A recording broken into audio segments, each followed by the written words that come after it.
प्यारे सज्जनों, जब आपने प्रभु से प्रीत लगाई है तो किसी के कहने पर भी उस प्रीत को मत तोड़ो, क्योंकि आदमी सिर्फ आदमी है, उसकी सोच सीमित है, वो कुछ भी कह सकता है।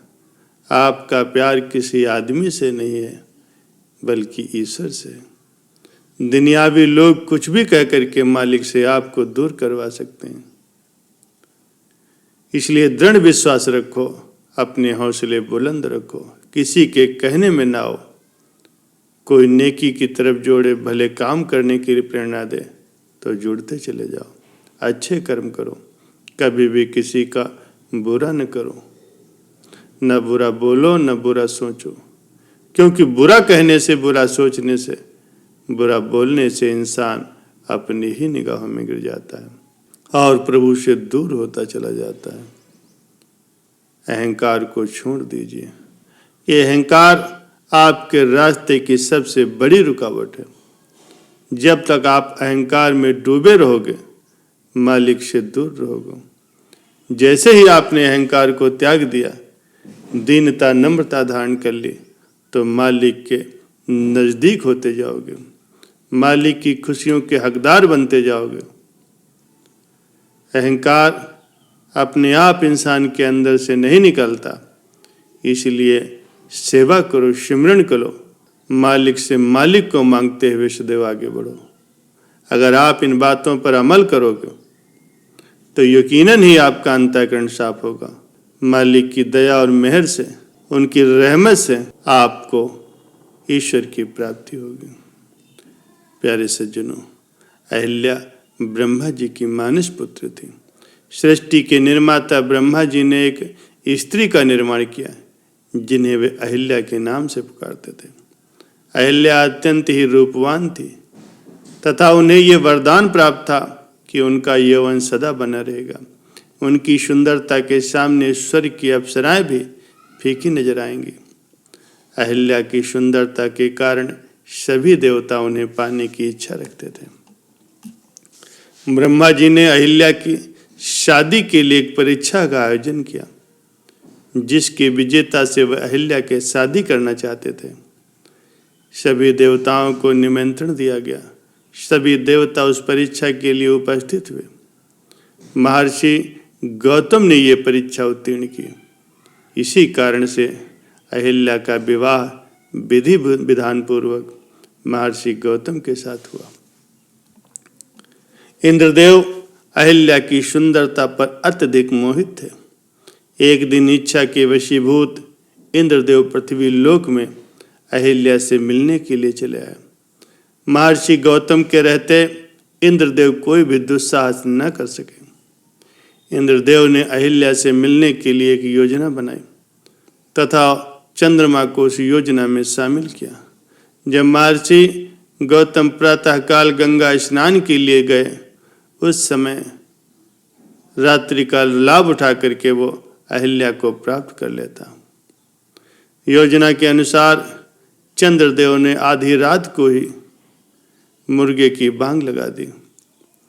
महर्षि गौतम समझे कि शायद सवेरा हो गया है। वो तुरंत उठे और गंगा तट पर स्नान करने के लिए चले गए।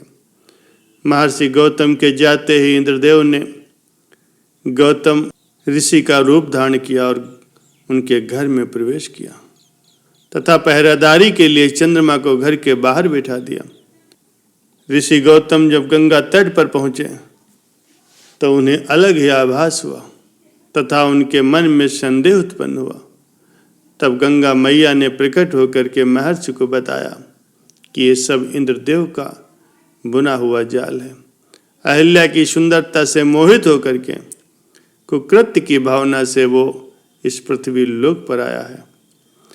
ये सुन करके महर्षि गौतम बहुत ही क्रोधित हुए और अपनी कुटिया की तरफ आए। जब उन्होंने कुटिया के बाहर चंद्रमा को बैठे देखा तो गुस्से से महर्षि गौतम ने चंद्रमा को श्राप दिया कि राहु की कुदृष्टि तुम पर सदा बनी रहेगी, और इसी श्राप के कारण चंद्रमा को ग्रहण लगता है। गुस्से से लाल पीले हुए महर्षि गौतम ने अपने कमंडल से चंद्रमा पर प्रहार भी किया। शायद इसी कारण से चंद्रमा पर दाग है। इंद्रदेव को महर्षि गौतम के आने का आभास होते ही वह वहां से भागने लगे। महर्षि गौतम ने इंद्र को श्राप दिया तथा पृथ्वी लोक में पूजा न होने की बात कही। वहां से भागते समय इंद्रदेव अपने असली रूप में आ गया। अहिल्या की कोई गलती नहीं थी। उनके साथ तो इंद्रदेव ने छल किया था, परंतु क्रोध के आवेश में महर्षि गौतम ने अहिल्या को अनंत काल तक शिला का रूप धारण करने का श्राप दे दिया। परंतु जब महर्षि गौतम का गुस्सा शांत हुआ तब उन्हें आभास हुआ कि सारे प्रकरण में अहिल्या की कहीं कोई गलती नहीं थी। उन्होंने जो श्राप अहिल्या को दिया था उससे उन्हें काफी दुख हुआ, परंतु वो अपना श्राप वापस नहीं ले सकते थे। तब उन्होंने अहिल्या की शिला से कहा कि जब तुम्हारी शिला पर किसी दिव्य आत्मा के चरणों की धूल स्पर्श होगी तब तुम अपने असली रूप में आ जाओगी। इतना कह करके महर्षि गौतम वहां से चले गए। युग बीत जाने पर महर्षि विश्वामित्र ताड़का राक्षसी के वध के लिए अयोध्या से प्रभु श्री राम और उनके भाई लक्ष्मण को अपने साथ लेकर के आए। ताड़का वध के बाद भगवान श्री राम जी वन में एक तरफ वीरान पड़ी कुटिया की ओर चल पड़े। वो वहां गए और अपने गुरु महर्षि विश्वामित्र से पूछा कि गुरुवर, यह अत्यंत सुंदर कुटिया किसकी है? जहाँ इतनी वीरानी है, लगता है कि युगों से यहाँ पर कोई नहीं आया। कोई पशु पक्षी भी इस सुंदर कुटिया में नजर नहीं आ रहा। आखिर इसका क्या कारण है? तब महर्षि विश्वामित्र ने कहा, ये कुटिया बरसों से आपके आने का इंतजार कर रही है। इस कुटिया में आप जो शिला देख रहे हैं, यह आपके चरणों की धूल का युगों से इंतजार कर रही है। भगवान श्री राम ने महर्षि विश्वामित्र से पूछा, आखिर इतने वर्षों से ये शिला क्यों मेरे चरणों की रज का इंतजार कर रही हूँ? इतना सुन करके महर्षि विश्वामित्र ने भगवान श्री राम और लक्ष्मण जी को अहिल्या की पूरी कहानी सुनाई। पूरी कथा सुनने के बाद भगवान श्री राम ने अपने चरणों से उस शिला का स्पर्श किया। चरणों के स्पर्श से ही शिला अहिल्या के रूप में परिवर्तित हो गई। उस अवसर पर भगवान श्री राम ने अहिल्या से कहा कि इस सारे प्रकरण में आपका कोई दोष नहीं। अब गौतम महर्षि भी आपसे क्रोधित नहीं है। अहिल्या के वास्तविक रूप में आते ही उस वीरान पड़ी कुटिया में फिर से बाहर आ गए। पक्षी चहचहाने लगे। इस प्रकार से भगवान श्री राम ने देवी अहिल्या का उद्धार किया। इसलिए सभी योगी जन प्रभु के नाम का जाप करते हुए उस परम सत्य को पाने के लिए लालायित रहते हैं। प्रभु का नाम रहस्यपूर्ण और गूढ़ होने पर भी मधुर, मनमोहक और कल्याणकारी है। प्यारे सज्जनों, संत और समाज के बीच में सदा ही ऐसा चलता चला आया है।